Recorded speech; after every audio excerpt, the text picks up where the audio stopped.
Aku pertama kali mendengar namaku dipanggil dari arah dapur. Padahal jam menunjukkan pukul 2:13 dan Mira sedang tertidur di kamar. Awalnya kupikir itu hanya suara dari mimpi yang bocor ke dunia nyata. Sisa-sisa kelelahan setelah 3 malam berturut-turut aku hampir tidak tidur. Tapi suara itu terlalu jelas, terlalu sadar, seolah tahu aku sedang terjaga.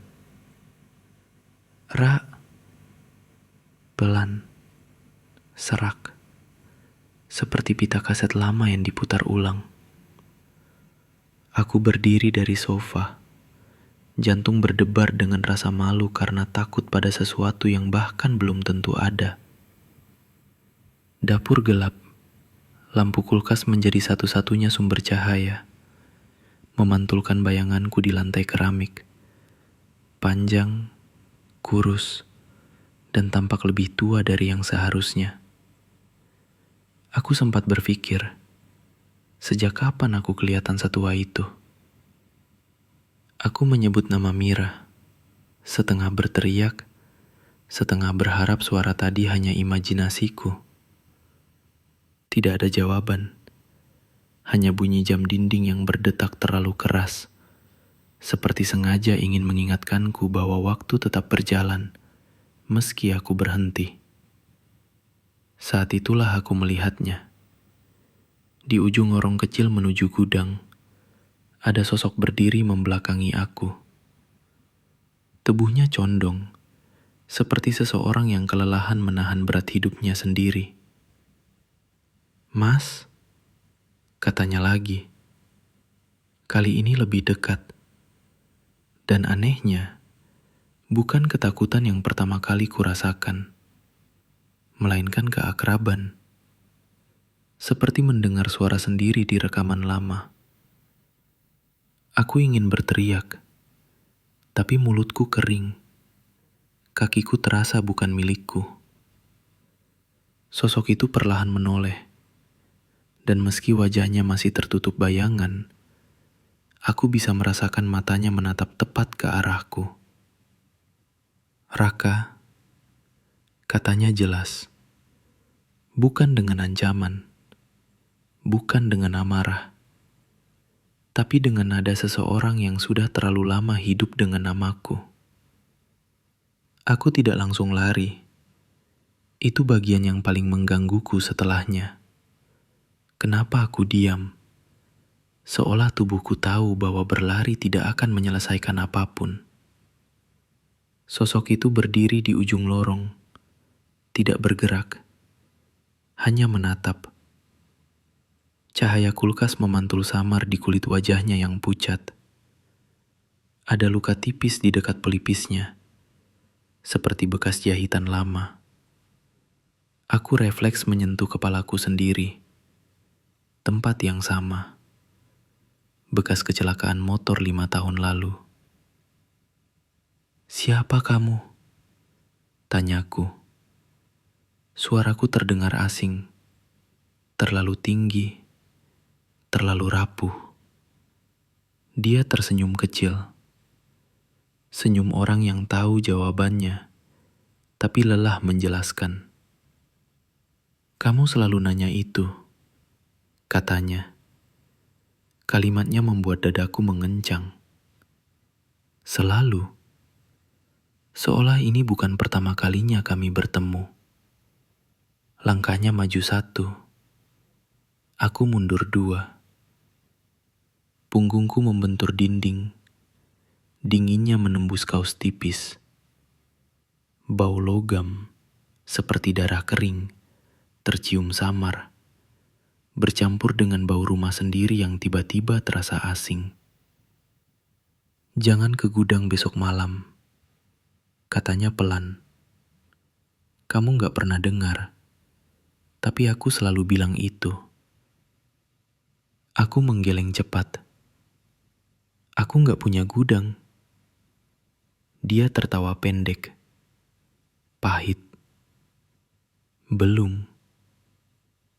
Dari kamar, terdengar Mira bergeser di atas kasur. Aku menoleh sepersekian detik, dan saat kembali menghadap lorong, sosok itu sudah tidak ada. Hanya lorong kosong, lampu mati, dan udara yang terasa lebih berat. Aku membangunkan Mira dengan tangan gemetar. Kuceritakan semuanya, berusaha terdengar logis. Dia mendengarkan tanpa memotong, tapi matanya tidak menunjukkan keterkejutan. Hanya kekhawatiran yang sudah lama dipendam. "Kamu mimpi," katanya akhirnya, meski nadanya ragu. "Kamu kecapean, Ra. Akhir-akhir ini kamu sering bicara sendiri." Aku ingin membantah, tapi di cermin kamar, aku melihat sesuatu yang membuat kata-kataku mati.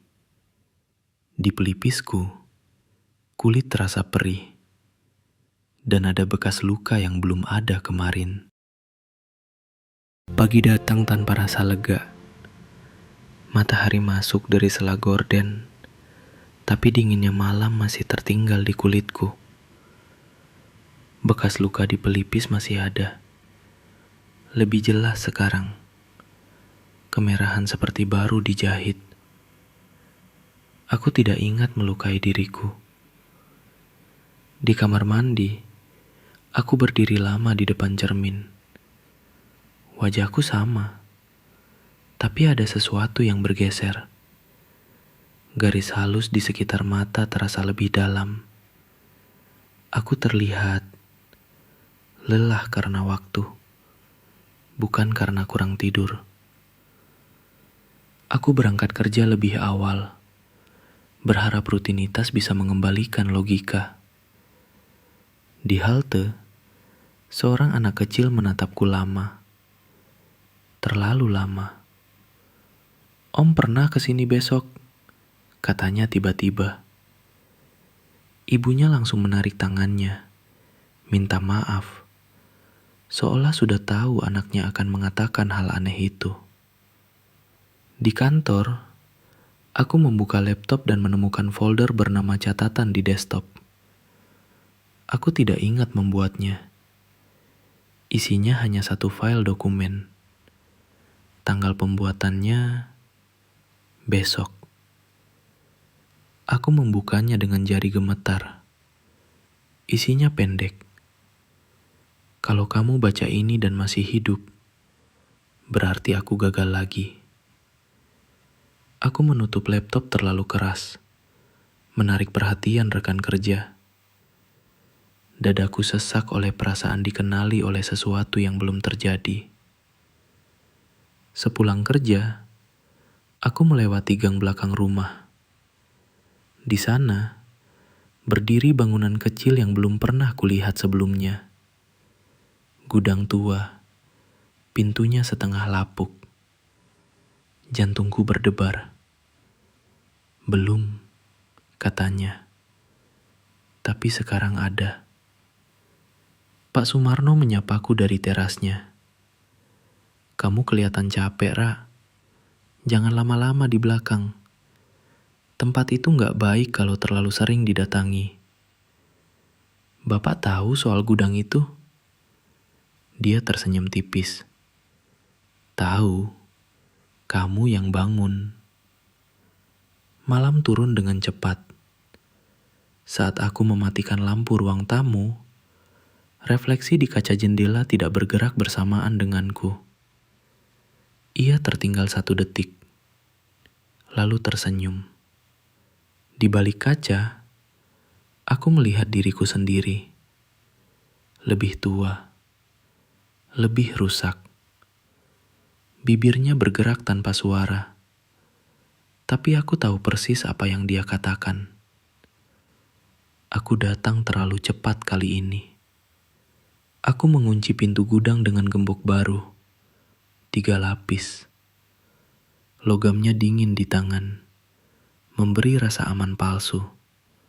Seperti janji yang diucapkan tanpa niat menepati. Aku menatap pintu itu lama, seolah berharap ia mengerti perintahku untuk tetap tertutup.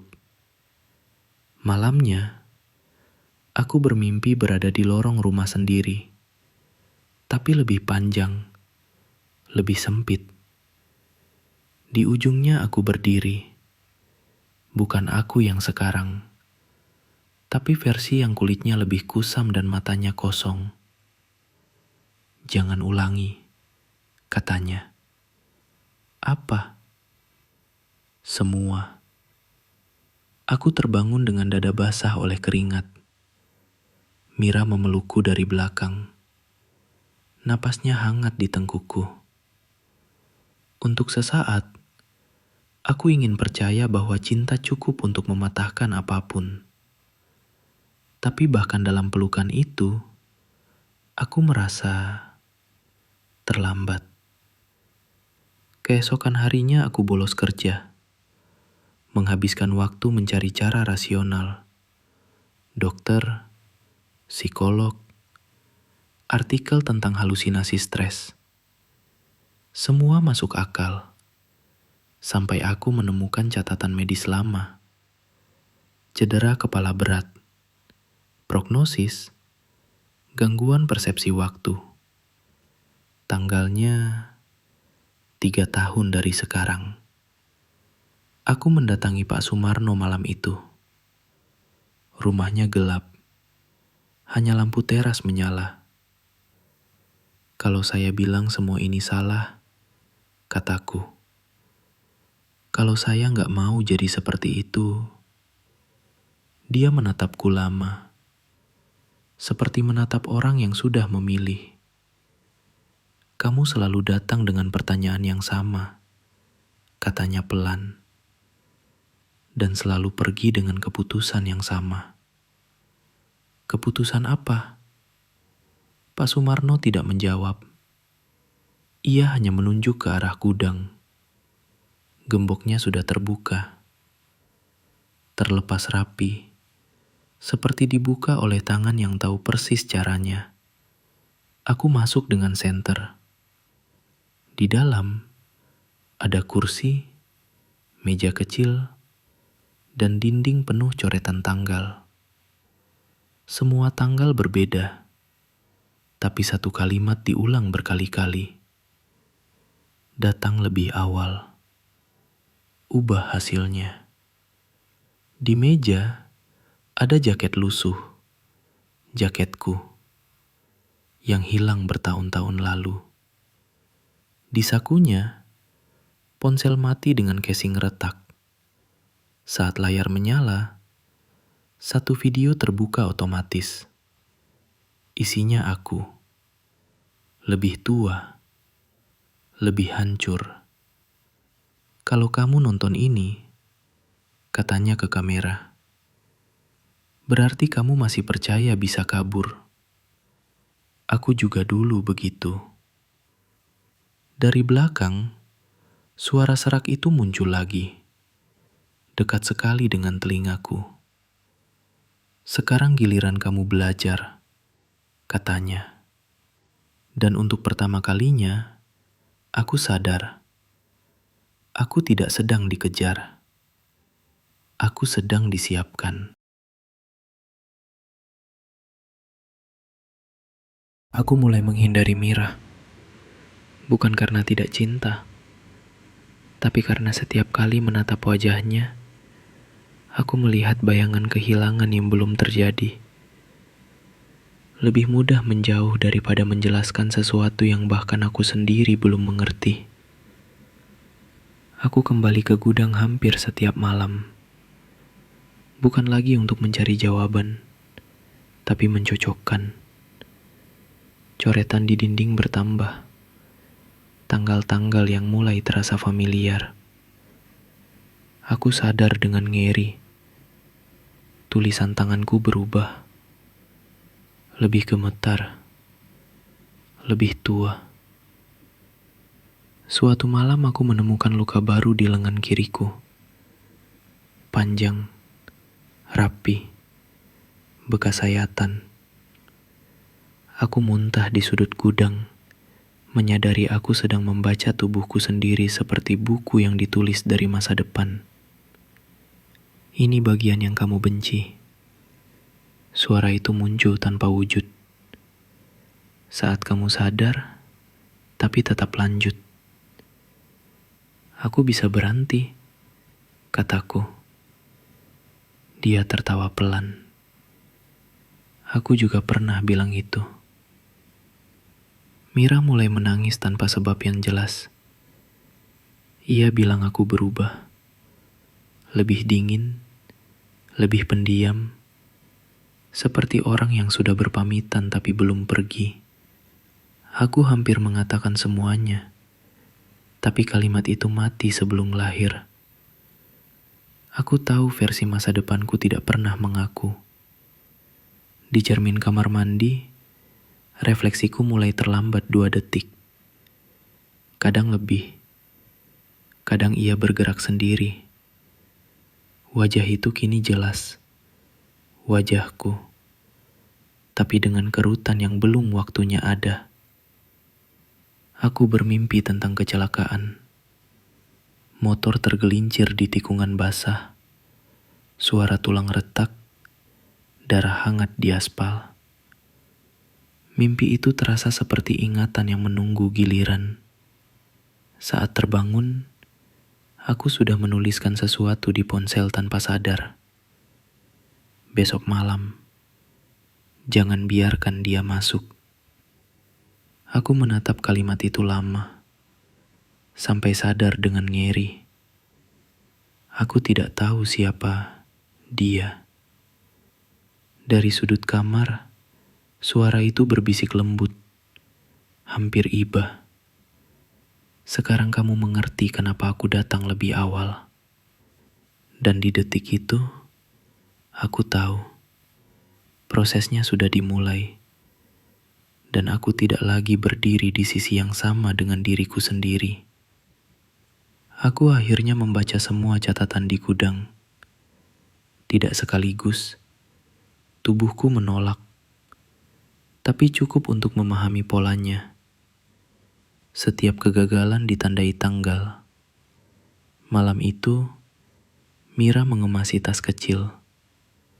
Bukan untuk pergi jauh, katanya. Hanya menginap di rumah ibunya. Tapi cara dia menghindari mataku sudah seperti perpisahan yang dilatih terlalu lama. Aku ingin menahannya. Aku tidak melakukannya. Di catatan, aku membaca. Kamu juga membiarkannya pergi. Aku sendirian di rumah untuk pertama kalinya sejak semua ini dimulai. Sunyi terasa seperti ruangan tambahan yang tiba-tiba muncul. Aku duduk di ruang tamu, menunggu. Karena sekarang aku tahu, dia selalu datang setelah aku sendirian. Dan benar saja, bayanganku muncul di pantulan televisi yang mati. Kali ini jelas, wajahnya bukan lagi sekedar lebih tua. Ia rusak. Matanya cekung, bibirnya pecah, luka-luka di tubuhnya seperti peta keputusan buruk. Kamu sudah sampai sini, katanya. Bagian ini yang paling susah. Apa yang harus aku lakukan? Ia mendekat. Untuk pertama kalinya, aku tidak mundur. Bau darah dan obat memenuhi hidungku. Kamu harus memilih, katanya. Berhenti sekarang, atau pastikan aku tidak sia-sia. Aku mengerti dengan cara yang paling kejam. Semua upaya menghindar hanya menciptakan jalur yang sama. Tapi ada satu perbedaan kecil. Waktu kedatangan. Jika aku datang lebih awal, mungkin aku bisa mengatur ulang rasa sakitnya. Aku mengambil pisau kecil dari dapur. Tanganku tidak gemetar. Itu yang paling menakutkan. Ini caranya kan? Dia mengangguk pelan. Bangga. Seperti ayah melihat anaknya belajar berjalan di jalan yang salah. Aku melukai diriku tepat di tempat yang sama seperti luka di tubuhnya. Tidak dalam, tidak fatal. Latihan, bisik suara di kepalaku. Di cermin, refleksiku akhirnya bergerak bersamaan denganku. Saat darah menetes ke lantai, aku sadar.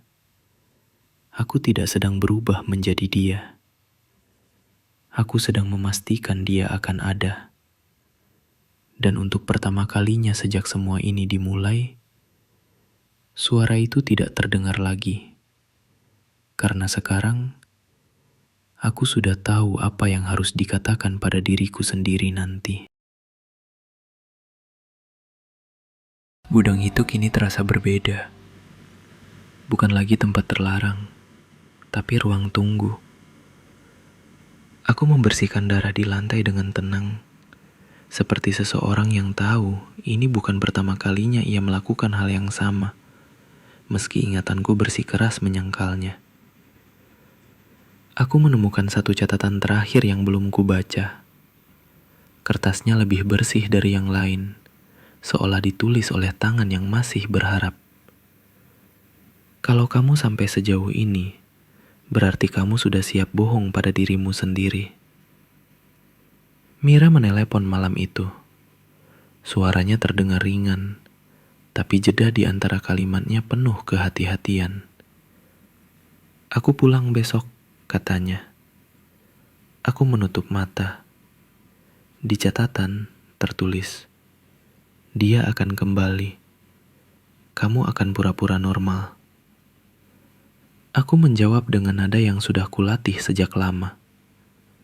Aku baik-baik saja.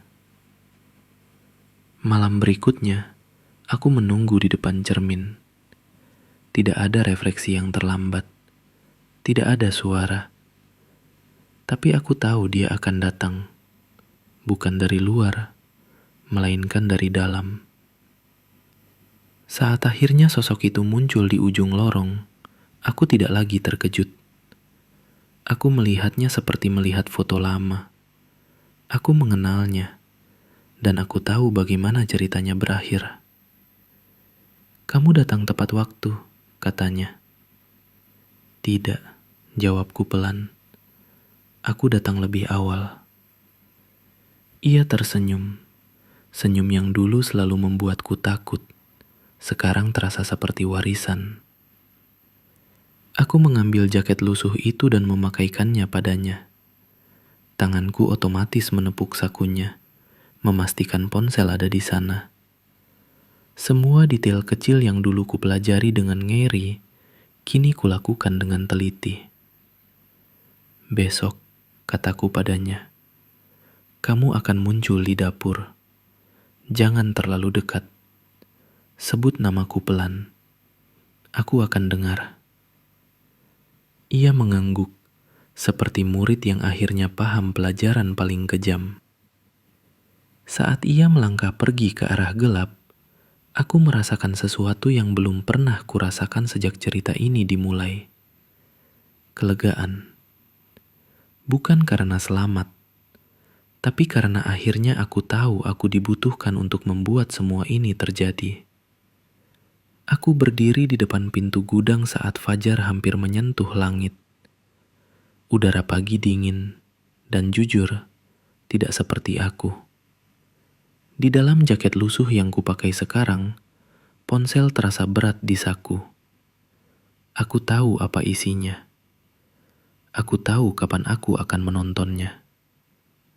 Mira masih tidur ketika aku masuk ke rumah. Wajahnya damai, bebas dari semua yang tidak akan pernah bisa kujelaskan.